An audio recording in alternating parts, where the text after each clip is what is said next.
నెల నెల జీతం వస్తుంది, షాపులను వాళ్ళే నడిపారు ఇన్నాళ్ళు.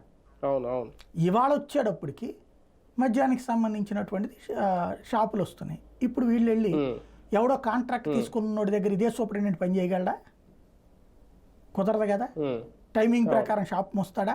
కుదరదు కదా. రోడ్ల మీద తాగకుండా ఆపుతాడా?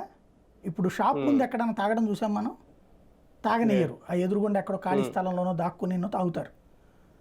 ఇప్పుడు ఓపెన్ తాగడానికి పక్కనే ఇది కూడా పెట్టాలి షాపు. అక్కడ మళ్ళీ చీకులు, పచ్చడి, లేకపోతే రకరకాల ఇవి నంచుకోవడానికి ఇవి ఉంటాయి కదా, శనక్కాయలు, శనగలు, బఠానీళ్ళు, స్టఫింగ్ అవి పెడతారు. ఇవన్నిటి సూపర్వైజర్, ఇప్పుడు సూపర్వైజర్ ఏమవసరం కాంట్రాక్టర్కి? అక్కర్లేదు. స్టాఫ్ వాళ్ళు ప్రైవేట్ వాళ్ళని పెట్టుకుంటారు, వాళ్ళ మనుషులు పెట్టుకుంటాడు ఏ షాపు వాడు. అంతేగాని వీళ్ళని ఎందుకు పెట్టుకుంటారు? వాలంటీరు, తర్వాత అదేది ఎండియూలు, తర్వాత వీళ్ళు మొత్తం 20 లక్షల ఉద్యోగాలు 5 ఏళ్లలో ఇస్తారో లేదో తెలియదు. కానీ అందులో ప్రభుత్వ ఉద్యోగాలు 20 లక్షలలా, ప్రైవేట్ ఉద్యోగాలు కూడా కలిపి ప్రస్తుతం 100 రోజుల్లో 3 లక్షల ఉద్యోగాలు అయితే పక్కకి వెళ్ళిపోయినాయి. అది తేడా.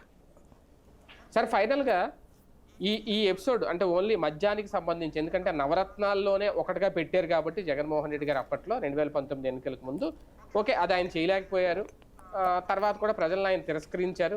ఇవన్నీ చూసినప్పుడు జగన్ నేర్చుకున్నది ఏంటి, నేర్చుకోవాల్సింది ఏంటి? రేపొద్దున మళ్ళీ 2029లో మేనిఫెస్టోలో అసలు మద్యపాన నిషేధం అనే పదం ఆ ఊసి ఎత్తాలా, లేదంటే ఆ ఊసి ఎత్తి మళ్ళీ ఇంకోసారి తప్పు చేసినోడు అవుతాడా? ఆయన నేర్చుకున్న పాఠం ఏంటి?